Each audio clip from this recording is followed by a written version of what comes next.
have discussed about the photons. What is the momentum of photon? Okay. And other properties of the photon.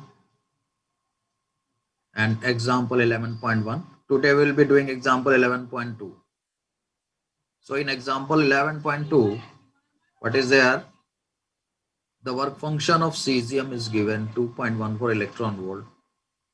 Threshold frequency for cesium निकालना है, ठीक है? Wavelength of the incident light if the photocurrent is brought to zero by stopping potential of 0.60 volt. 0.60 volt का stopping potential लगाएंगे, ठीक है, तो उससे जो है फोटो करंट स्टॉप हो जाता है. तो वेवलेंथ क्या होगी इंसिडेंट लाइट की? ये दो काम करने हैं अपने को. तो पहला थ्रेशोल्ड फ्रीक्वेंसी जो है सीजियम की कितनी होगी? We know that the work function is equal to h nu 0, where nu 0 is the threshold frequency and phi 0 is the work function. Okay, so nu 0 will be phi 0 upon h. तो phi 0 upon h formula लगा देंगे. 2.14 electron volt, नीचे है 2.616 10 to the power minus 34 joule second. तो ऊपर electron volt है, तो we will convert into joules. ठीक है, तो जूल में कैसे कन्वर्ट करेंगे? 1.6 into 10 to the power minus 19 का मल्टीप्लाई कर देंगे. ठीक है, तो 5.16 इंटू 10 power 14 हर्ट्ज ये आंसर आ जाएगा आपका. ठीक है, so frequency is less than this threshold frequency, no photoelectrons ejected, means frequency must be above this frequency so to start the work the photoelectric effect.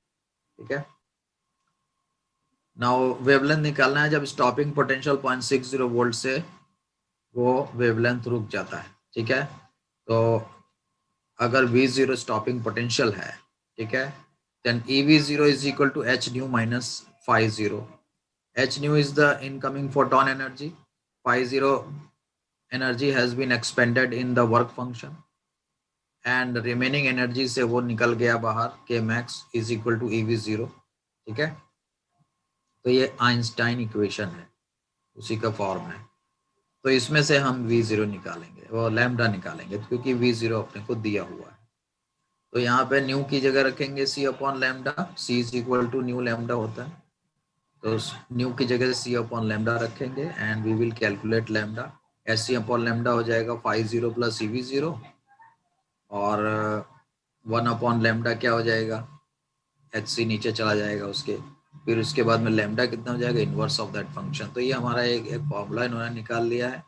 ये फॉर्मूला निकालने के बाद finally इन्होंने वैल्यूज पुट अप कर दी हैं और इसमें आपको इलेक्ट्रॉन वोल्ट में वैल्यूज नहीं रखनी है, जूल्स में वैल्यू रखनी है. ठीक है, तो आपको काम आसान हो जाएगा. देखिए जैसे यहाँ पे इन्होंने किया, नीचे वाला जो फंक्शन आ रहा है EV0 प्लस phi 0, ये 0.60 electron volt plus 2.14 electron volt ये आ रहा है. तो ये इलेक्ट्रॉन वोल्ट सम हो गया इसका. लास्ट में इन्होंने इसको जूल में बदल दिया है, लेकिन यहाँ ऊपर और नीचे ये यूनिट लिख के चल रहे हैं. आप लोग क्या करते हैं? यूनिट लिख के नहीं चलते हैं, इसके लिए आपका गड़बड़ हो सकता है. इसलिए स्टार्टिंग में ही आप उसको जूल्स वाले यूनिट में ही कन्वर्ट कर लेंगे तो आपका आंसर आपका आ जाएगा. ठीक है, तो मीटर में आंसर आएगा तो convert into nanometre, so 454 nanometre will be the answer. Example 11.3 क्या कहता है? एग्जाम्पल 11.3 कहता है कि wavelength of light in the visible region is about 390 nanometre for the violet colour, 550 nanometre for the yellow green colour, 760 nanometre for the red colour. ये wavelength of light in the visible region ये दिया हुआ है. ठीक है, what are the energies of photon in electron volt at the violet end, yellow green colour and red end. ठीक है, तीनों पे पूछा है energies of photon. Energies of photon होता है h nu, where nu is the frequency. ठीक है, तो hc अपॉन लैम्डा फॉर्मूला बन गया. h nu is equal to hc upon lambda, because lambda is given, so lambda we will put up for each and every light. For violet light lambda 1 390 है, तो इसके लिए value रख देंगे तो कितना आएगा भैया? देखो नीचे कितना आया. वॉयलेट लाइट के लिए 3.19 इलेक्ट्रॉन वोल्ट आ गया. ठीक है, hc अपॉन लैम्डा फॉर्मूले से. येलो ग्रीन लाइट के लिए लैम्डा की वैल्यू जो 550 नैनोमीटर लिया है, तो ये हम यहाँ पे रखेंगे मीटर में, देखो 10⁻⁻9 करके रखा, तो 2.26 इलेक्ट्रॉन वोल्ट आ गया है यहाँ पे, राइट। यहाँ पे 3.19 इलेक्ट्रॉन वोल्ट आया है और यहाँ पे 2.26 इलेक्ट्रॉन वोल्ट आया है। रेड लाइट का लैम्डा ये दिया हुआ है, तो रेड लाइट के लिए एनर्जी फोटोन की निकालेंगे 1.64 इलेक्ट्रॉन वोल्ट, ठीक है। तो क्या पूछता है, एनर्जीज निकल आई। बी पार्ट में पूछता है from which of the photo sensitive material with work function listed in table 11.1 and using the results can you build a photo electric device that operate with visible light. तो भाई जो है work function जिसका जो है threshold frequency जो आ रही है, जिनकी ये जो एनर्जीज ऑफ फोटॉन्स आ रहे हैं, ठीक है, वो जो है अगर हम देखते हैं वॉयलेट लाइट के लिए इसकी एनर्जी जो है 3.19 इलेक्ट्रॉन वोल्ट आ रही है ये, ठीक है। तो ऐसा फोटॉन होगा तो सोडियम जिसका वर्क फंक्शन 2.75 इलेक्ट्रॉन वोल्ट है, या potassium 2.30 electron volt, caesium 2.14 electron volt, इन सबसे ज्यादा है। 3.19 के इलेक्ट्रॉन वोल्ट क्या है, ये ज्यादा है ना। This energy is more than this work function. तो इस ये material sodium, potassium and caesium में से इलेक्ट्रॉन को बाहर कर देगा, फोटो इलेक्ट्रॉन को, फोटो इलेक्ट्रिक इफेक्ट स्टार्ट कर देगा। लेट अस सी येलो ग्रीन लाइट, जो इसका ई जो है 2.26 इलेक्ट्रॉन वोल्ट आया, ठीक है। तो वो क्या करेगा, वो सीजियम से जिसका वर्क फंक्शन 2.14 इलेक्ट्रॉन वोल्ट है उससे ज्यादा है, देयरफॉर सीजियम के मटेरियल में से वो फोटो इलेक्ट्रिक इफेक्ट स्टार्ट कर देगा। अब रेड लाइट का देखो यहाँ पे 1.64 इलेक्ट्रॉन वोल्ट आया एनर्जी फोटोन का। तो ये फोटोन की एनर्जी जो है is not sufficient for any material, ठीक है, for photo electric effect to start, ठीक है।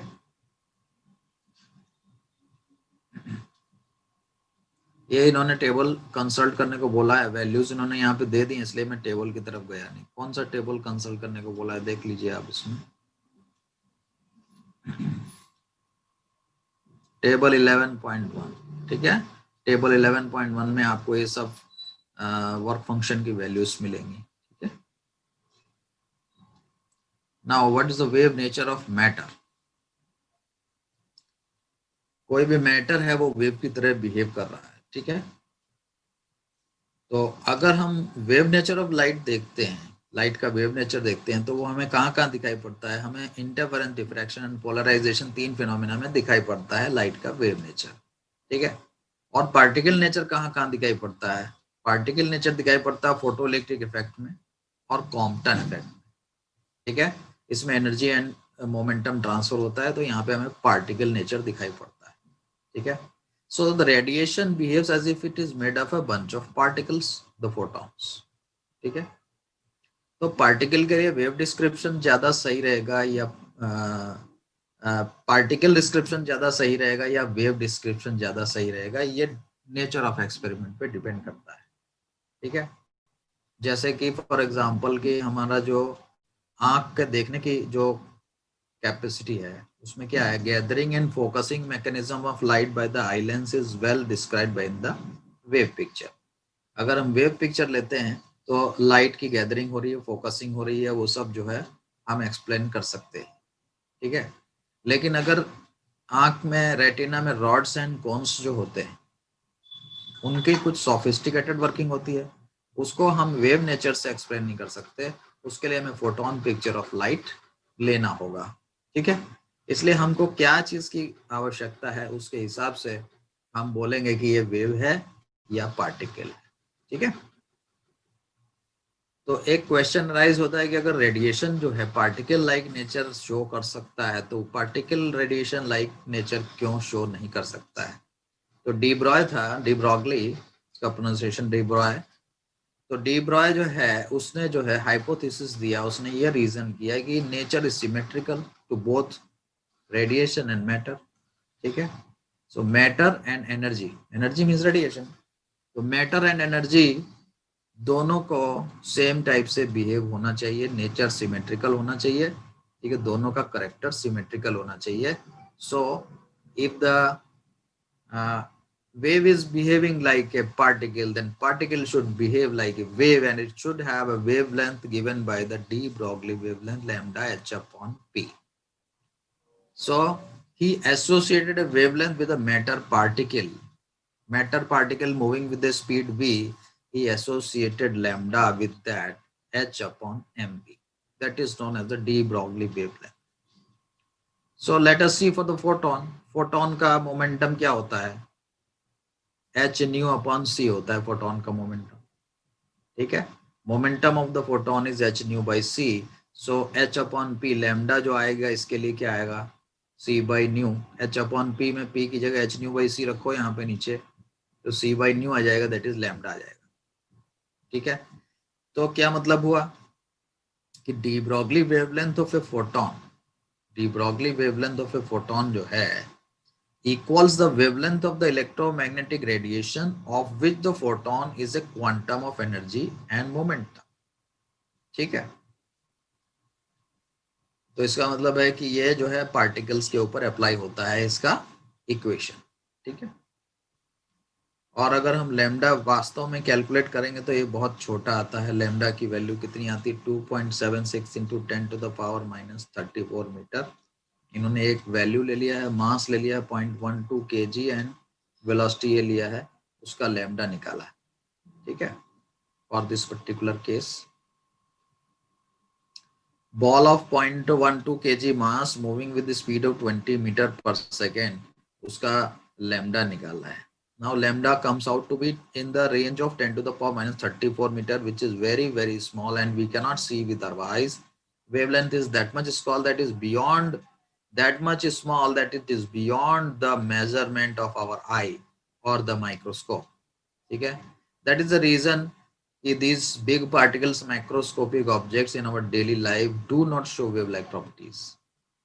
When they will show wave-like properties, when they will become very small like electron in the subatomic domain, the wave character of particle is significant and measurable. तो subatomic domain में हम particle nature predominant मानेंगे. ठीक है, daily life में कोई भी चीज जो है पार्टिकल जो है वेव की तरह बिहेव आसानी से नहीं करेगा जो आंख से दिखता होगा, जो बड़े साइज का पार्टिकल होगा. ठीक है,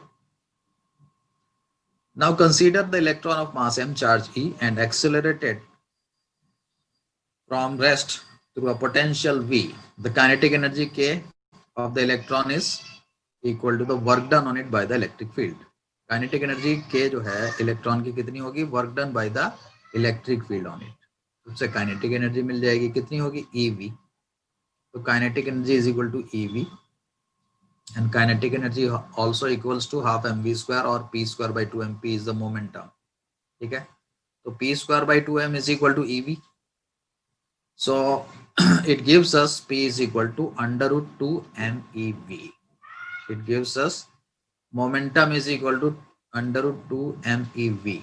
V is the potential difference, is the electronic charge, and m is the mass of the electron. So what is the de Broglie wavelength? Then lambda is h upon p. So h upon under root 2 mev is the lambda of that electron. And on solving, taking the other things, 1.6 into 10 power 19 मास की value ले लिया, 9.1 into 10 power 31, h की value constant है, root 2 की value पता है. ये सब लेने के बाद हमारे पास क्या आया? Lambda is equal to 1.227 upon root 2. Directly we can apply this equation. ये लैम्डा आ गया. ठीक है, अगर 120 वोल्ट एक्सीलरेटिंग पोटेंशियल लेंगे तो लैम्डा की वैल्यू 0.112 नैनोमीटर आती है. ठीक है, अब ये वेवलेंथ जो आती है that is of the same order as the spacing between the atomic planes in the crystal. Crystal के अंदर जो एटॉमिक प्लेन्स होते हैं उनके बीच में गैपिंग जो होती है इतनी होती है. इसका मतलब ये होता है कि हम क्रिस्टल डिफ्रैक्शन एक्सपेरिमेंट्स कर सकते हैं. ठीक है, matter waves associated with an electron could be verified bye crystal diffraction experiments. क्योंकि क्रिस्टल डिफ्रैक्शन में क्रिस्टल के अंदर जो दो एटॉमिक प्लेन्स हैं उनके बीच की डिस्टेंस के बराबर का लैम्डा यहाँ पे अपने को मिल रहा है, तो इलेक्ट्रॉन को यूज किया जा सकता है क्रिस्टल डिफ्रैक्शन एक्सपेरिमेंट्स में, या एक्सरे डिफ्रैक्शन की तरह होता है. ठीक है, तो अब मैटर वेव जो है, मैटर वेव जो दिया गया कि मैटर भी वेव की तरह बिहेव करता है, इस बात को स्ट्रेंथन किया हाइजेनबर्ग ने। हाइजेनबर्ग अनसर्टेनिटी प्रिंसिपल क्या कहता है? It is not possible to measure both the position and momentum of an electron और any other particle at the same time exactly. तो हाइजेनबर्ग अनसर्टेनिटी प्रिंसिपल कहता है कि there is always some uncertainty in the measurement of the position or the momentum. Both cannot be ascertained at the same time. ऐसा क्यों कहता है ये? क्योंकि आप जो है किसी चीज को ऑब्जर्व करने जाएंगे, suppose you are observing the electron, तो किस चीज से ऑब्जर्व करेंगे? आपकी आंख का रॉड एंड कोन्स जो है वो फोटॉन्स को सेंस करता है। सपोज आपने इलेक्ट्रॉन माइक्रोस्कोप का यूज किया इलेक्ट्रॉन को देखने में, तो इलेक्ट्रॉन को देखने में इलेक्ट्रॉन का यूज किया, तो इलेक्ट्रॉन इलेक्ट्रॉन की टक्कर हो गई तो उसकी पोजीशन बदल गई। तो आप जब वो आपकी आंख को लौट के आएगा तभी आपको सेंसेशन होगा, तब आपको दिखेगा वो। ठीक है, माइक्रोस्कोप से दिख रहे हैं आप। तो जो इतनी छोटी चीज को आप देख रहे हैं उसको आपने सोचा कि इसकी पोजीशन कहाँ है, चलो देखते हैं, तो उतनी देर में तो जितनी देर में इलेक्ट्रॉन टक्कर होके आपकी आंख तक वापस पहुंचेगा, आपको सेंसेशन देगा देखने का, उतनी देर में तो वो पता नहीं कहाँ होगा। समझ में आया? तो कहने का मतलब है अगर हम पोजीशन को मेजर करने जाएंगे तो मोमेंटम अनसर्टेन हो जाएगा, एंड मोमेंटम को फिक्स रखने जाएंगे तो पोजीशन अनसर्टेन हो जाएगी। ठीक है, तो उसने कहा कि uncertainty position delta x and uncertainty in the momentum delta p, इन दोनों का प्रोडक्ट जो है h अपॉन 2 पाई के बराबर होता है। h कट, h के ऊपर कट लगा दिया। ठीक है, delta x and delta p is approximately equal to h upon 2 pi. ठीक है, ये है हाइजेनबर्ग अनसर्टेनिटी प्रिंसिपल। ठीक है, तो हाइजेनबर्ग के अनसर्टेनिटी प्रिंसिपल जो है उसने जो है डी ब्रॉगली हाइपोथेसिस को थोड़ा स्ट्रेंथन किया। एग्जांपल 11.4 देखते हैं। What is the de Broglie wavelength associated with electron moving this speed? Speed v दिया हुआ है, तो इसका डी ब्रॉगली वेवलेंथ निकालना है। तो lambda is equal h upon p होता है, p होता है mv। ठीक है, p mv यहाँ पहले ही निकाल के रखा है, देखो p is equal to mv, mass ये दिया हुआ है, v ये दिया हुआ है, तो ये निकाल दिया, तो p is equal to mv हो गया। तो lambda is equal to h upon p में हमने ये वैल्यू रख दी, we get lambda is equal to 0.135 newton nanometre. Sorry, what is the de Broglie wavelength of a ball of mass 150 gram travelling at 30 metre per second? तो भाई इसके लिए भी यही है, मोमेंटम निकाल लो। मोमेंटम क्या हो गया? Mass of the ball in kilogram into velocity in kilogram, velocity in metre per second, 0.150 into 30। ठीक है, de Broglie wavelength lambda dash is equal to h upon p dash हो जाएगा। p डैश की value ये आ जाएगी आपकी 4.50। ठीक है, h की वैल्यू आपकी फिक्स होती है 6.63 into 10⁻34, right? So with this you calculate, you get lambda dash equal 1.47 into 10⁻34 metre. ठीक है, तो इस एग्जांपल में आपको बताया था de Broglie wavelength of electron जो है it's comparable with the X ray wavelength. ये इलेक्ट्रॉन की जो डी ब्रॉगली वेवलेंथ है वो एक्सरे की वेवलेंथ के लगभग कंपेरेबल है। बॉल की 10⁻19 times the size of the proton, experimental measurement के बाहर है। ठीक है, अगला एग्जांपल क्या कहता है? इलेक्ट्रॉन, अल्फा पार्टिकल, प्रोटॉन, ये तीन है आपके पास, सब में तीनों में काइनेटिक एनर्जी सेम है। Which of these particles has the shortest de Broglie wavelength? सबसे छोटा डी ब्रॉगली वेवलेंथ किसका होगा? तो डी ब्रॉगली वेवलेंथ क्या होता है भाई? Lambda is equal to h upon p होता है। काइनेटिक एनर्जी का formula k is equal to p square upon 2m use करेंगे तो लैम्डा की value h upon under root 2mk हो जाती है, where k is the kinetic energy, m is the mass of the particle. By seeing this equation, we see that lambda is inversely proportional to root of m. ठीक है, तो lambda सबसे छोटा किसका होगा? जिसका मास सबसे ज्यादा होगा। तो ये तीनों में मास किसका ज्यादा है? प्रोटॉन है, अल्फा पार्टिकल है, तो अल्फा पार्टिकल प्रोटॉन से 4 गुना ज्यादा हैवी है। ठीक है, और प्रोटॉन जो है 1836 times heavier than the electron. सबसे हैवीएस्ट जो है अल्फा पार्टिकल है। ठीक है, तो alpha particle has the shortest D Broglie wavelength. ठीक है। Now 11.6 you see a particle is moving 3 times as fast as electron. Electron की जो वेलोसिटी है उसके 3 गुना वेलोसिटी से पार्टिकल जा रहा है. Ratio of the de Broglie wavelength of the particle to that of the electron. De Broglie wavelength का ratio जो है इतना दिया हुआ है दोनों. Mass of the particle and identify the particle. कौन सा पार्टिकल है? तो भाई lambda is equal to H upon m v. तो m is equal to H upon lambda v. 2 बार फॉर्मूला लगाएंगे. इलेक्ट्रॉन के लिए लगाएंगे तो m is equal to H upon lambda E V E. और वो दूसरा पार्टिकल के लिए लगाएंगे तो क्या आएगा? ये पार्टिकल के लिए हो गया सपोज कर लो. ठीक है. तो अब इन दोनों इक्वेशन को डिवाइड कर दो. इन दोनों इक्वेशन को डिवाइड कर दो. इन दोनों इक्वेशन को डिवाइड कर दो. क्या आ जाएगा इसमें? M upon M E. M upon M E कितना आ जाएगा? एक मिनट रबर.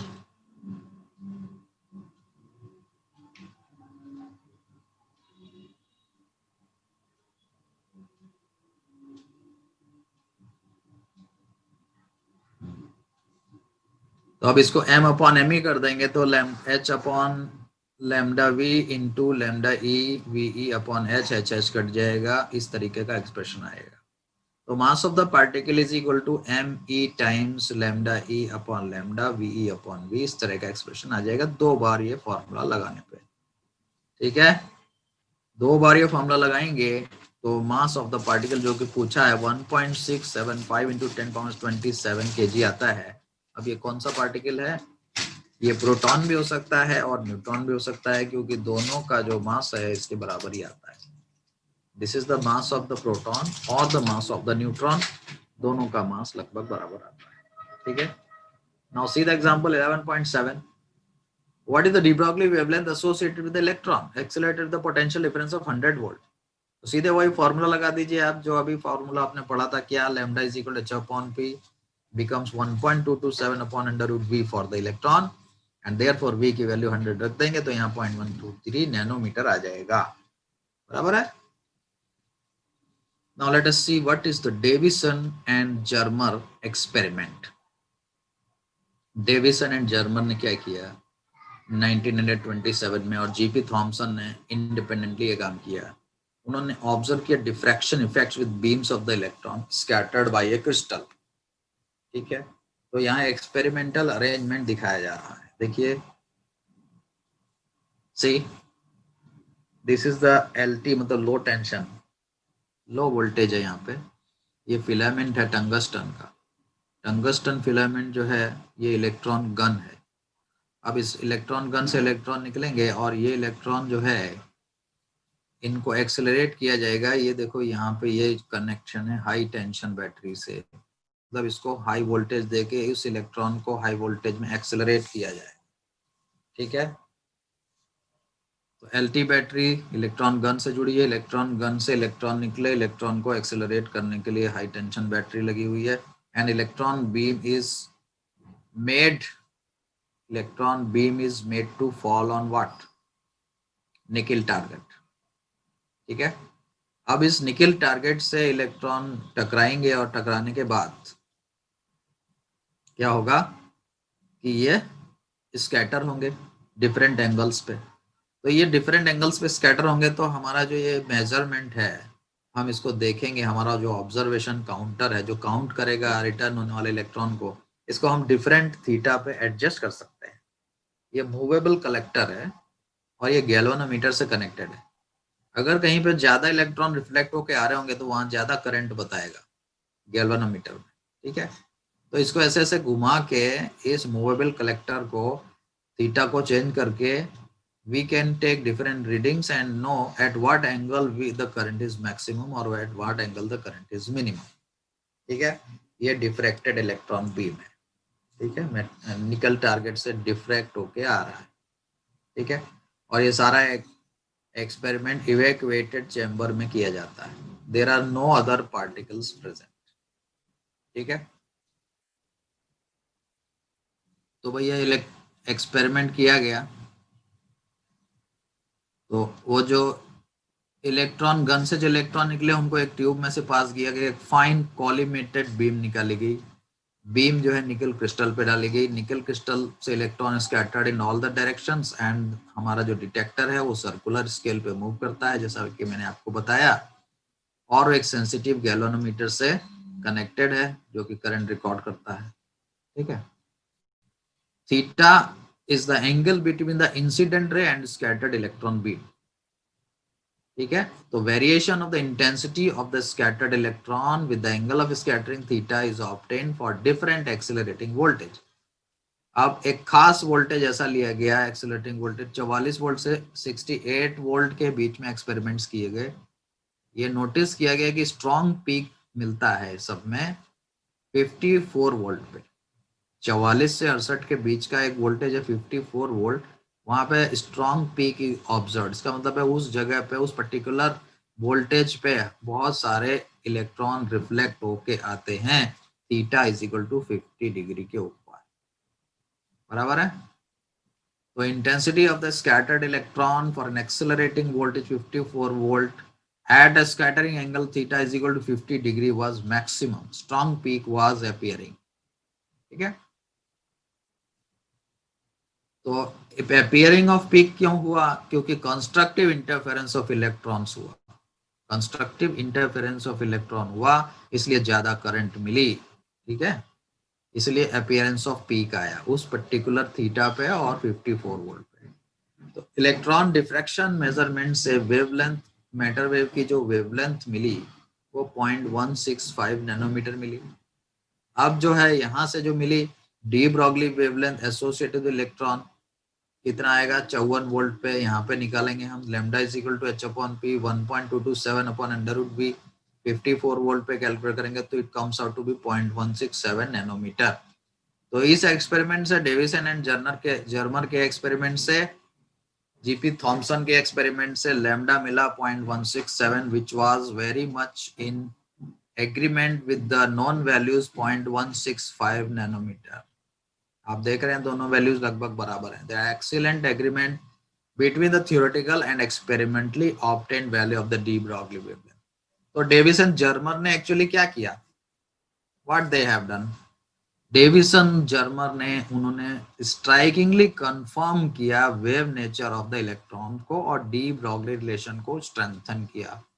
उनके एक्सपेरिमेंट ने उन्होंने बताया कि जो है wave nature of the electron जो है होता है जैसा कि डी ब्रॉगली ने कहा कि कोई भी पार्टिकल का वेव नेचर होता है, उसकी वेवलेंथ होती है। ये बात सही साबित कर दी उन्होंने। ठीक है। तो डी ब्रॉगली हाइपोथेसिस बच्चों क्या है? It is the basic to the development of the modern quantum mechanics. जिसकी नाम सुनते हैं आप क्वांटम मैकेनिक्स का, क्वांटम फिजिक्स का नाम सुनते हैं तो डी ब्रॉगली हाइपोथेसिस उसका वन ऑफ द पिलर है, बेसिक पिलर है। ठीक है। And this hypothesis also helps in designing of the electron microscope. Electron microscope में देखने के लिए आप विजिबल लाइट का यूज नहीं करते हैं, इलेक्ट्रॉन्स का यूज करते हैं। ठीक है। इन द इलेक्ट्रॉन माइक्रोस्कोप जिसका कि बहुत हाई रिजोल्यूशन है और किसी भी ऑप्टिकल माइक्रोस्कोप से। ठीक है। So this finishes our chapter. You go through this summary and summarise all the points. ठीक है। Till then goodbye. Okay.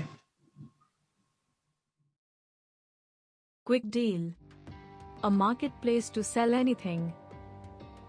Apparels, shoes and footwears, gadgets and electronics, health and beauty, computer parts and accessories.